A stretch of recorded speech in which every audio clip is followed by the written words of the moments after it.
right, let's just get going. Welcome to Bestselling When Authors Hit the Big Time. This is going to be the first in what I hope will be a series of live events at MFA Lore that we're calling Well Published. And I'm Aimee Liu, and my guest today is Lauren Ling Brown, author of the debut novel Society of Lies, which was selected for Reese's Book Club. I interviewed Lauren earlier in the month for Asian American and Pacific Islander Heritage Month because her novel has qualities of a multiracial thriller, which I thought was very interesting to explore. And you all can read that on my Substack, MFA Lore. And today, though, I really wanted to get into the nitty gritty of your experience, Lauren, as having your book picked, your debut novel picked for Reese's Book Club. It's so exciting. So welcome, Thank you. Lauren. Welcome, everybody. Thanks for having Um, me. I'm so excited to talk with you today. yeah, likewise, likewise.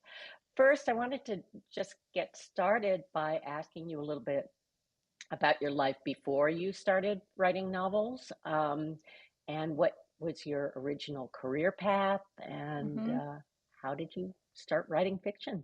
Sure. I grew up in a town called Los Altos in the Bay Area, and my parents were both big readers. My mom always took my sister and I to the library growing up, and I loved reading. I loved reading growing up, and I still do. So I was an avid reader. Then went to Princeton to study English, thinking, okay, I want to do something that involves books. I don't know what this is going to be. I didn't even think that it was a possibility to make a career as a writer. So, so to me, authors were these like distant um, idols or figures that I just didn't ever, no one ever told me it was possible to be an author, I guess. And so went to school, then gotten my MFA at USC School of Cinematic Arts, and decided I wanted to work in film. And at that point, I was in my 20s working on sets. I thought I wanted to write screenplays, but I didn't know anyone in the industry. I didn't have any connections. I didn't even really know how to get that first meeting.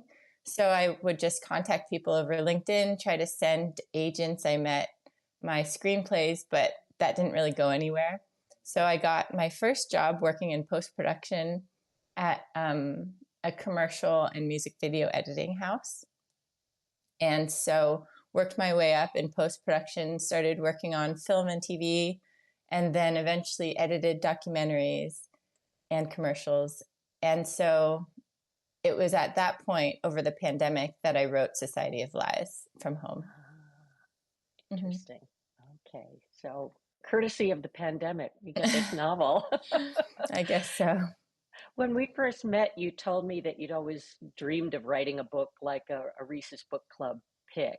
Um, what was it about those picks that spoke to you? Shortly after college, I read Celeste Ng's first novel, Everything I Never Told You. And it was the first time I ever thought that I saw myself or my family in a book or an author who kind of looked like me. And so she became a huge inspiration for me. And when her next book, Little Fires Everywhere, was chosen for Reese's Book Club early on, that was just so inspiring. And so I started reading as many of the Reese's Book Club picks as I could. And yeah, I had always dreamt about it, but I never thought it was possible, especially not with my first book. It came out of nowhere, really. Wow.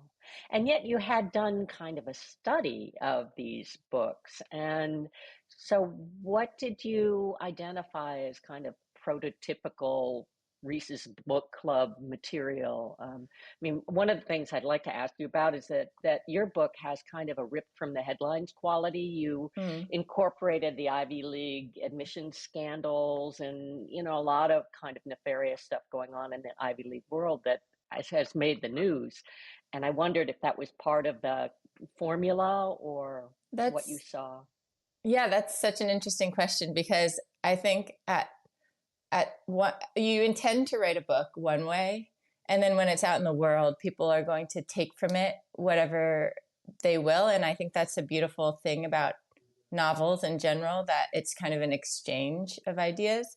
But so I wrote this concept 10 years earlier, right after I'd graduated from Princeton, just because they always said, write what you know. And so I was thinking, oh, this is a really interesting setting. It really impacted me, but I couldn't process the ways in which it impacted me until 10 years later when I wrote it as a novel. And so I returned to this concept after two books I had written over the pandemic.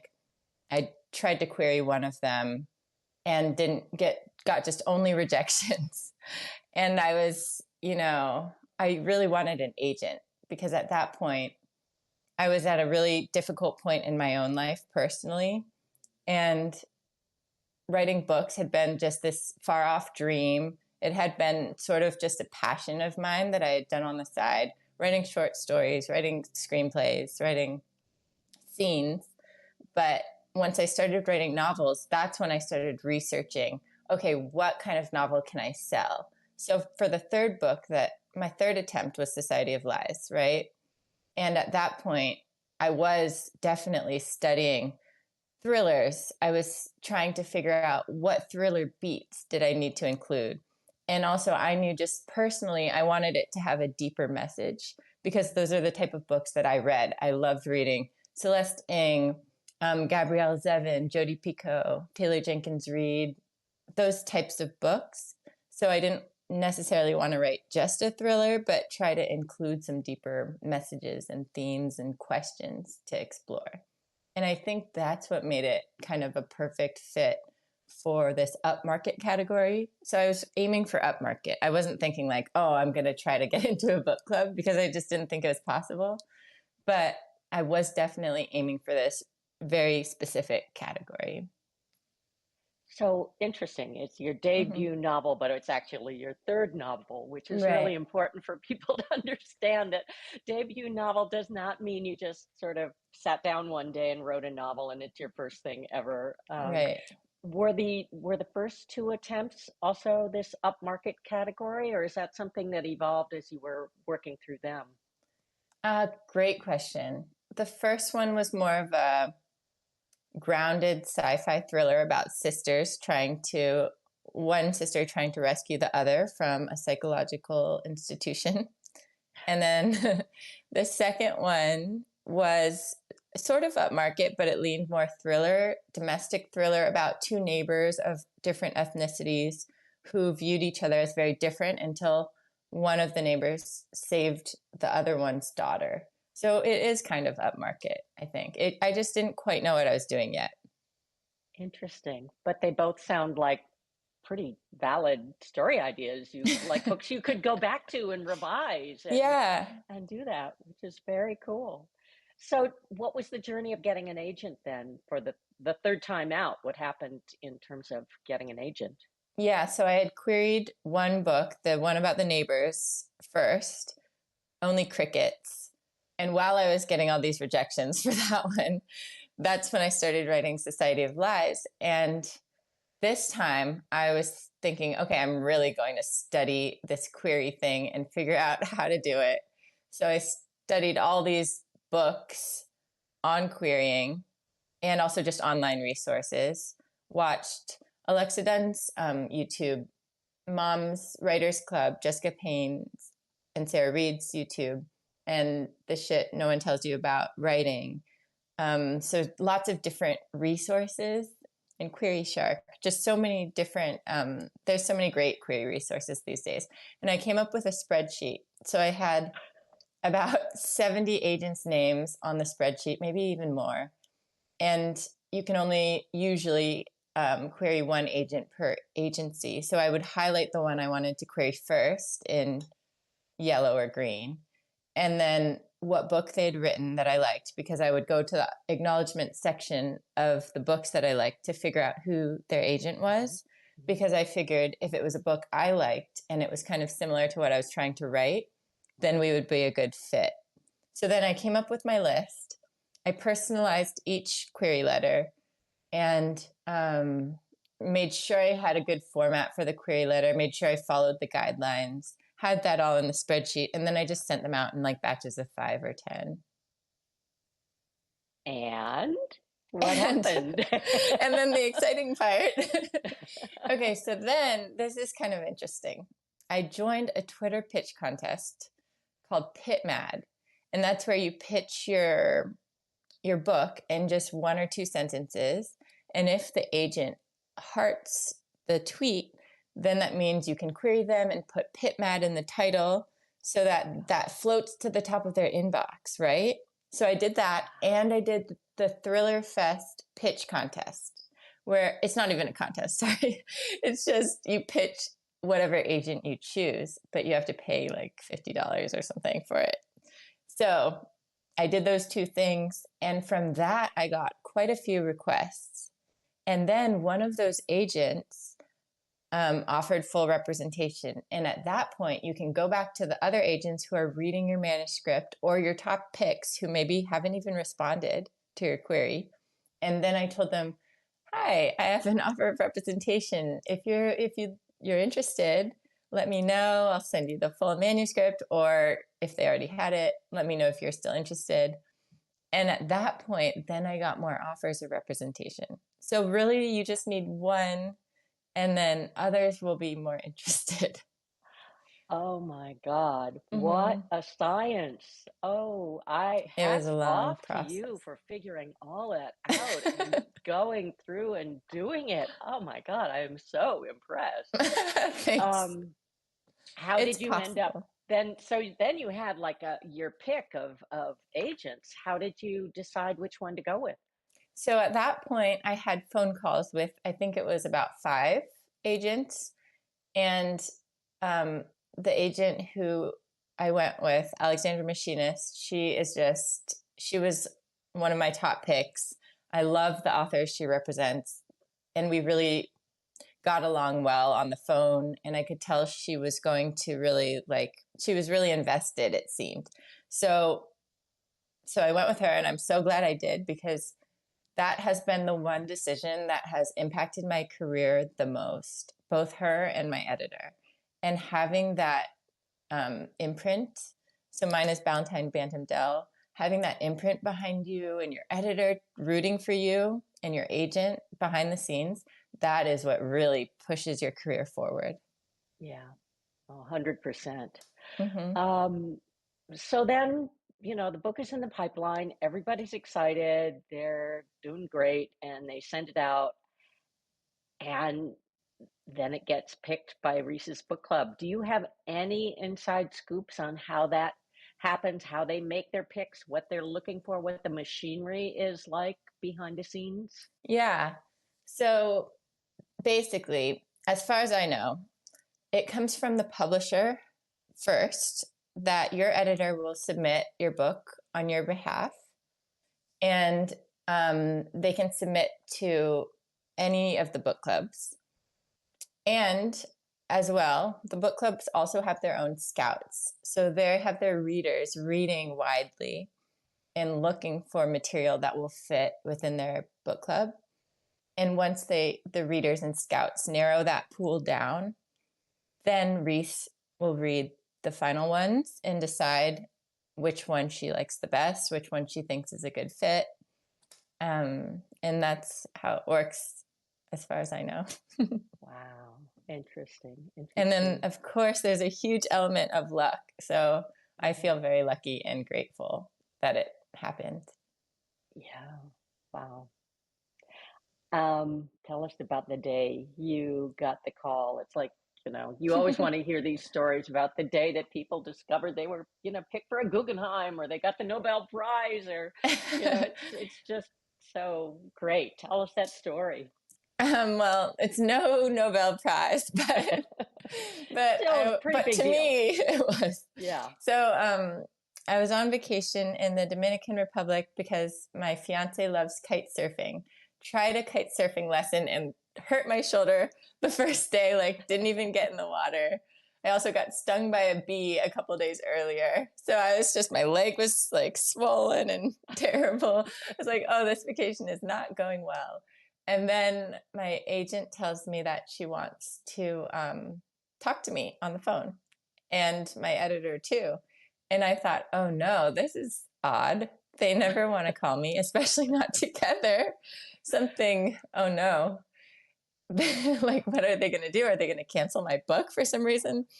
So then I answer the phone, and they tell me right away, Reese wants you to be a part of her book club. And I was just like, I was immediately tearing up and like jumping up and down because this was just a dream. I thought the book was coming out in a couple weeks. I didn't think that we would get in.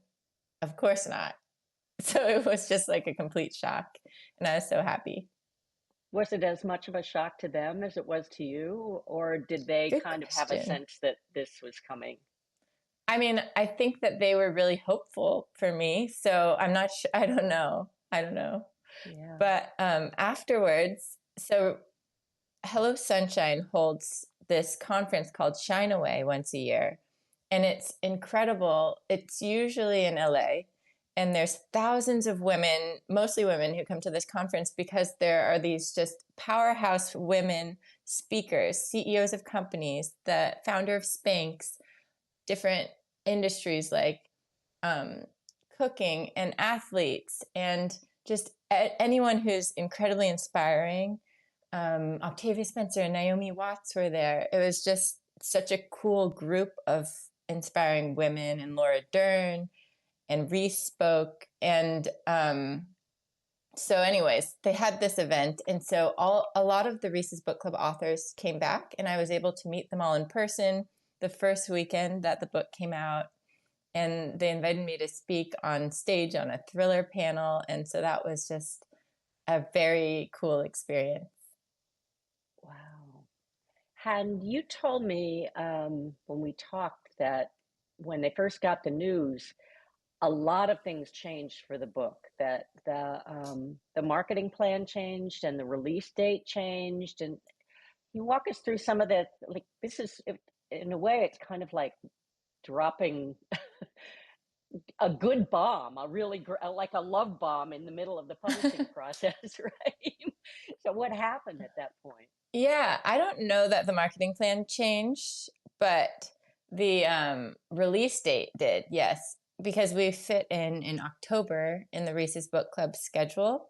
So my release was originally going to be mid-August. So they had to stop printing the covers, redesign it so that we had the Reese's Book Club sticker on it, and then change everything, like call the local bookstore, Zibby's, where I was holding my debut event, like my book launch event, and change that to October and just reschedule things. But I hadn't planned on doing a book tour. I was just doing a virtual book tour, and that's what I ended up doing. So mostly podcasts, lots of podcasts, and live events like this, and local bookstores around LA.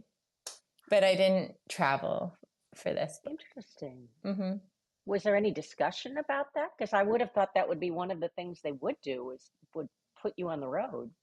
Yeah, my publicist explained that in her view and in my imprint's view these days, it's you can reach so many more people online because people are, listening to podcasts or watching virtual events instead of necessarily being able to go after work to a bookstore on a Tuesday or something like that. So, And they found that that sells books because it always seemed when I was doing book events online during the pandemic, it seemed to me that people were very nice. It was nice. You got to meet people online and do your thing, but it didn't result in book sales the way my old experience of bookstore events where everybody is, if nothing else, they're kind of shamed in or guilted into buying the book because you're standing right there. that's funny. And I didn't have that feeling, but they must have a different experience. Or maybe the combination with the Reese's Book Club thing means it just flies. I I don't don't know. know. But since then, so now it's been about 8 months, 6 or 8 months. And now I've done LA Times Festival of Books locally here and other women's internet, an event for International Women's Day at Sunny's Bookstore. So there have been other fun local events where I get to meet other authors and meet readers, and that's been just a lot of fun. Yeah, it's probably given you a much longer tail for the book. It's just coming out in paperback now. Yeah, it just came out in Yeah. paperback. So is Hmm. there going to be like another tour for the paperback, or are they doing anything like that? Not that I know of, just more podcasts and other local events. It's sort of just as they come in that Yeah, I do them. interesting. So when I first heard this, of course, I was thinking of Oprah's book club where you get to go, on air or do stuff with Oprah, and I know she's very invested in the book club personally. But you told me it wasn't like that with Reese. That you this honor didn't come with media events or anything like that, other than the opportunity to meet other Reese's book club pick authors. Is that true? Or Well, there's no live media event that it comes with. You get invited to the office and you get to do some social media videos for their social media channel and meet the team, which is really exciting.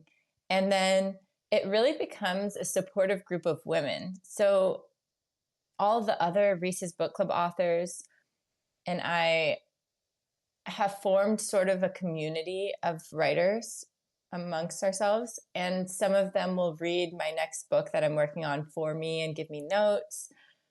Everyone will just be so supportive and give advice, from technology advice and social media advice to publicity and marketing or writing your next novel. So it's just this really great support group primarily.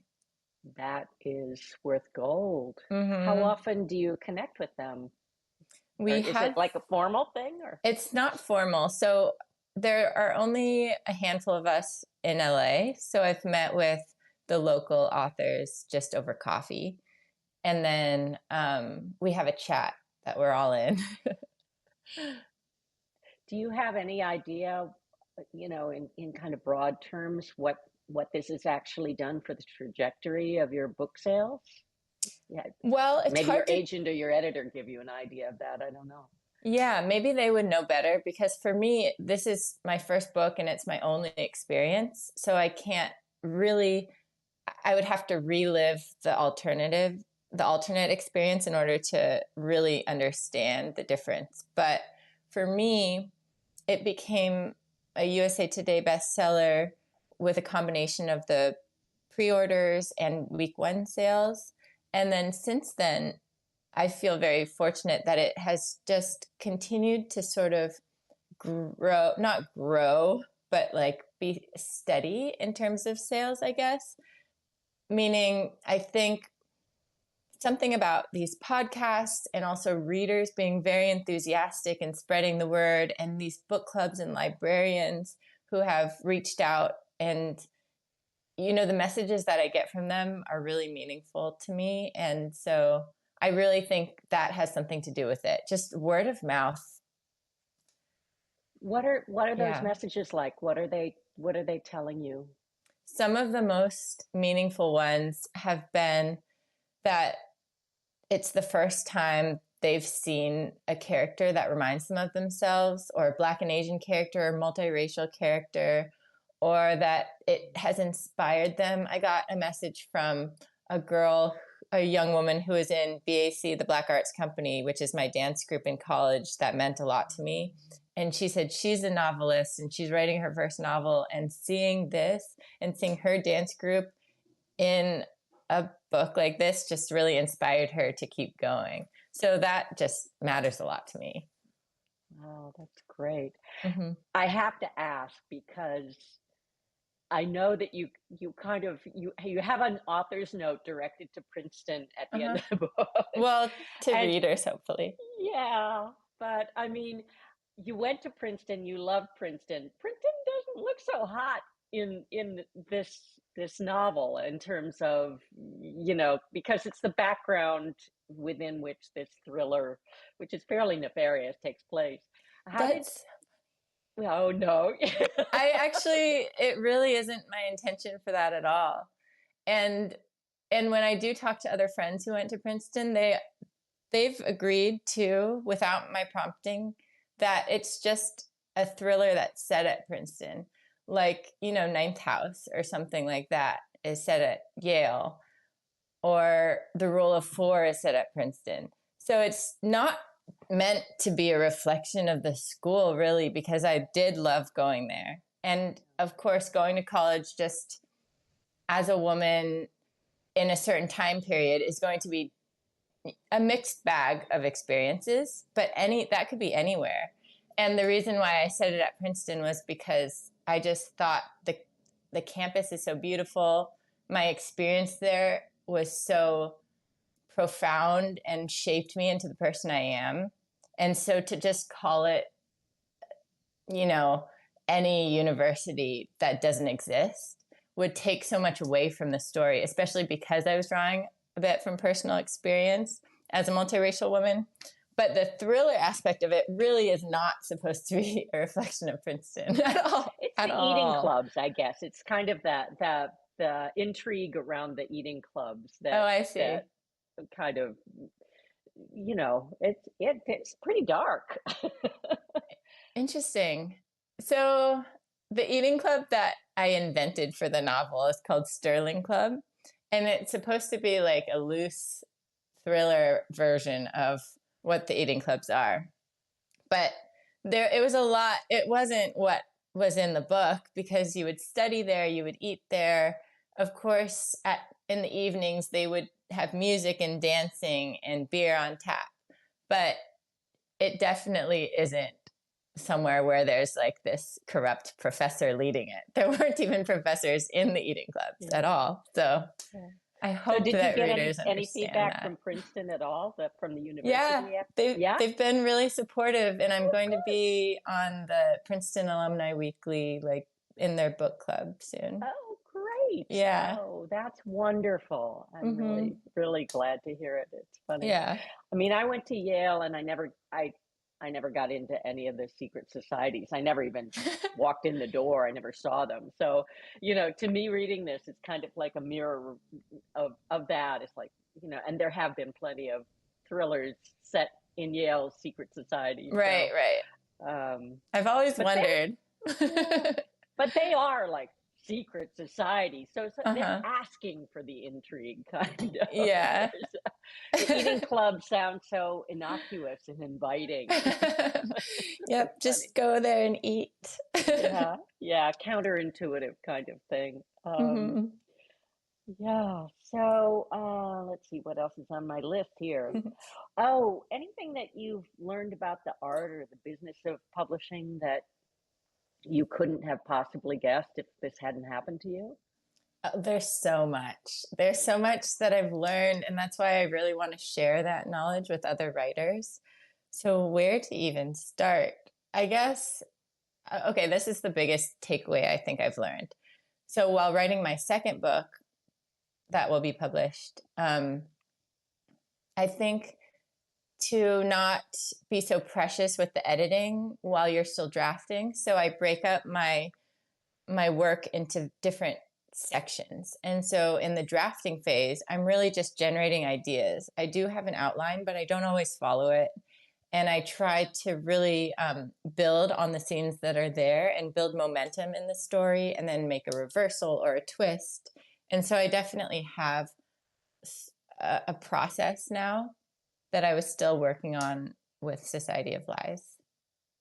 Do you actually write the scenes in full during that drafting process, or is it more like note taking on?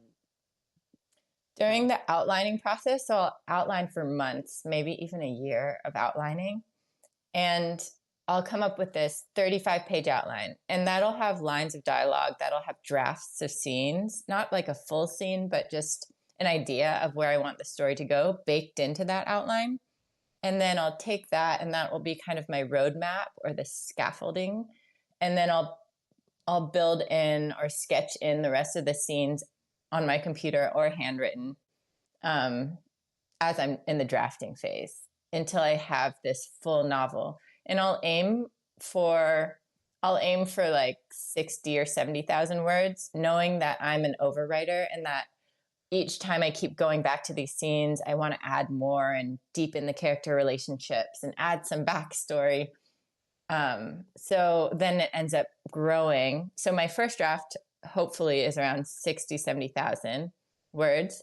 And then I'll go back to each scene and I'll rewrite quite a bit and move things around and add different mystery threads. And then it ends up being over 100,000, like 120,000. And then I panic and I go, okay, now I need to cut.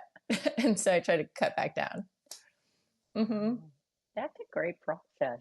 When you start the actual writing after you have your whole outline, do you start from page one and write through, or do you move things around? I do start with the beginning just because I feel like I really need to get to that inciting incident before I can launch into act two. So I really work within a 3-act structure. But if I do get stuck, then I'll skip that scene and go to the next.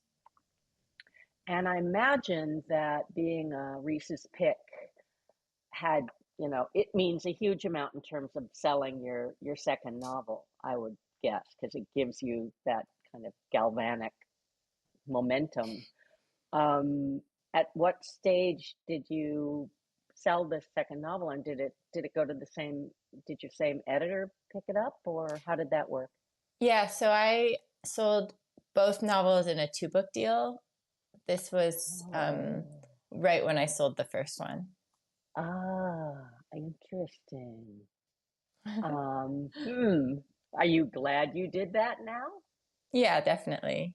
I Yeah. think that means that my agent was really the one who really advocated for me at that point, and the editor. And I think so having that support of my imprint and my agent and my editor, that's what really pushed my career forward and allowed all the rest to happen, I think. So the trade-off would be that had you sold the second book after the Reese's pick, you probably would have gotten a lot more money. But you see that I as don't a know. I guess I don't know because I just haven't thought about I haven't really thought about it that way. I well, guess that's I'm a just big, on this path. So I'm just yeah. trying to be grateful for what has happened. I think so, and I think it might actually be a benefit to you in the long term in terms of your career, because I can't remember whether I shared with you, but when my book Cloud Mountain came out, um, it was I got a fair amount of money for it, and then the subsidiary rights, the foreign rights on it, went crazy, and it was a literary guild pick, and the Good Housekeeping did it, and everybody got hugely excited about it. And then, based on a proposal, I sold my next novel for a lot of money, and it I mean, it came out. It took me a long time to write. It took me too long to write. It took me like 5 years to get it out. And it also came out in the middle of shock and awe. So it was like it. Then my fourth novel was released in the middle of at the beginning of the pandemic. So when things happen, they tank the sales. So after the shock and awe book, I was kind of persona non grata, because there was no way that book was ever going to earn back the big advance I'd gotten off the first one. So these are like, you know, tales of publishing woes that are very mixed bags. The good news is you get a big advance. The bad news is if you don't earn it back, you can be in real trouble. So your story actually is better for growing your career long term, because now you'll build on the success of the Reese's thing, and you'll also have the experience of writing, two novels with all of this help, which is really incredible. I hope Um, so. so has your approach to writing the new book changed? Yes.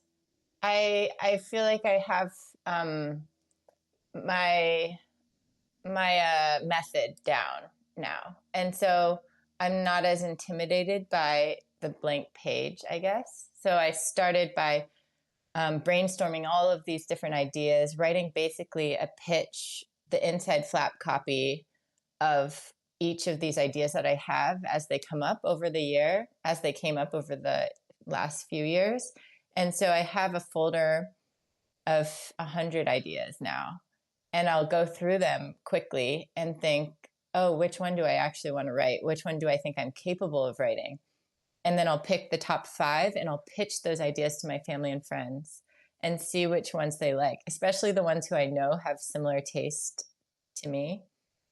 And I'll sort of hear the reaction, see which parts of the story they're interested in, and then I'll try to write them. So I have a few other books that I am at 25%. I've written act 1 of, and decided, you know what? This doesn't have enough depth to it, or I'm not ready to write this. This is too hard, too hard for me. So that's how I landed on this book that I'm writing now.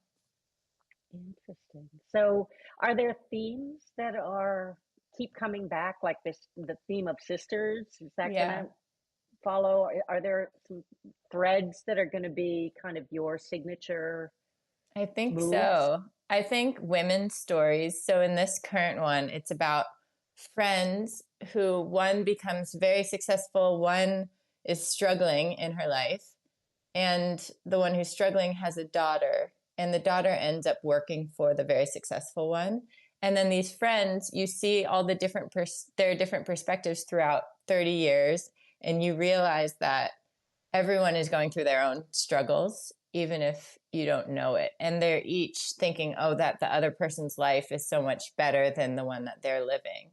And so it's sort of about friendship and being a woman and just different life choices. But then there's also this mystery thread baked into it.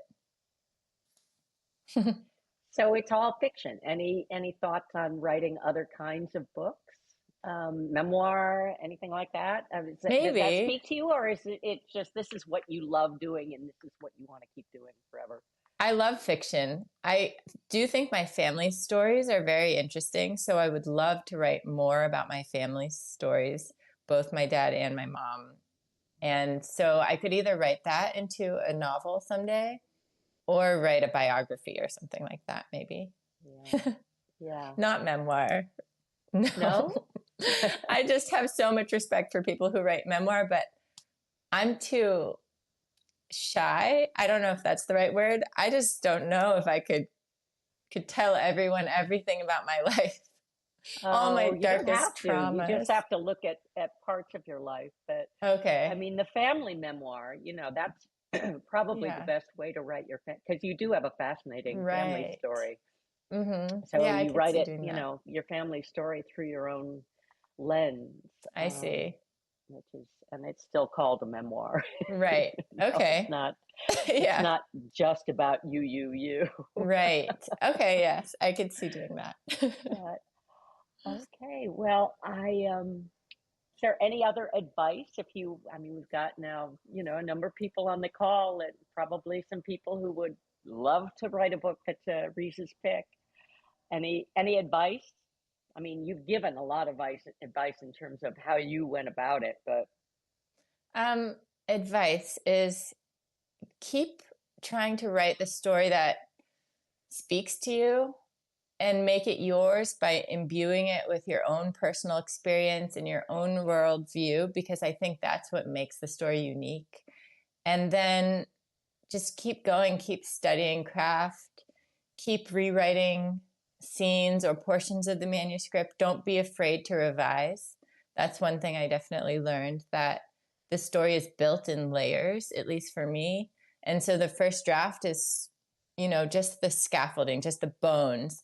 And then you build on that and you can add mystery threads. You can refine different threads and character relationships by rewriting those scenes. I should have asked this earlier, but Mm-hmm. now that you've got this kind of support club, I guess, Mm-hmm. of your agent and your editor Yeah. who are very excited about you and your work, how do you weave them into the revision process? What do you show them when, and how Oh, great involved do they question. get? Oh, that's such a good question. Okay, so I was working on this book two idea for a year, developing the outline. And then at some point, I talked to them, I pitched it to them after a year, and they said, "Oh, yeah, go for it, go write that." And so I started drafting that. Um, and I will share it with about 5 to 10 beta readers or critique partners. So people whose opinion I really trust. And some of them are producers who work in the film industry. Others that were classmates at USC and we're friends. And then also a friend who is also a writer and writing fiction, and another friend who is a Reese's Book Club author. So now I have this network, and then another author whose work I really respect and admire. And so, anyways, I have this group of like 5 very trusted people to read my work, and I'm so And do you grateful show to them the them. shitty first draft? Unfortunately, yes. It's not the very first draft. I do try my best to make it better, but I tend to show them too early and then I regret it. I'm still working on that. Oh, everybody does it. No, there's no, and you have to kind of. Mm-hmm. I mean, once you've got a whole draft that Yeah. you've been through, you're still in the weeds with it Mm-hmm. and you can't see it. So, unless you're Mm-hmm. going to put it in a drawer, Right. and let it cook and then come back to it with fresh eyes. Mm-hmm. And you don't have that kind of time now because Right. you're under the gun. I mean, that's one of the mixed blessings I would imagine of this. They want another book from you as soon as possible, right? I guess so. Yes. Yeah, that's the downside. I think. I mean, it's great. It's great if you are good under deadline. I do better usually that way, but not with fiction somehow. I'm fine on nonfiction, but um, I think if I have to start from ground zero and somebody's waiting for a novel from me, it has the opposite effect on my creative process, unfortunately. Once I'm in the So, revision process, I could just keep going forever. I could take 5 to 10 years and just never let it go and keep making it better. So they have to just tear it from my hands at some point. yeah, yeah, I know that feeling, but that's great. Well, Lauren, this has been phenomenal. I Oh, mean, thank you. really, thank you for sharing all of this incredible wisdom and your process and your grit. I mean, that that story of your query process getting an agent is worth gold, I think. Oh. People should study it. Maybe you can bottle it and sell it. It's just amazing. I would never have been able to come up with that on my own. Things have Oh, changed a lot thanks. since I first got my agent, and Mm. so I'm really, really impressed by you and your success and your beautiful book. And I Oh. just want to thank you and thank you for sharing. And thank all you guys who are on the other line. This is my very first Substack Live that I've hosted. So it's a little nerve wracking, but I think we did well. If I can figure out how to end it, we'll be fine. Thanks so much this for will be having me. and this will be posted on both of our Substacks. So once we get it organized and turned around, and you'll have transcripts and video and the whole thing. So, Lauren, thank you. Thank Love you. talking to Love you. talking to you too. Thanks for having me, Aimee. Bye. Talk to you soon. Bye.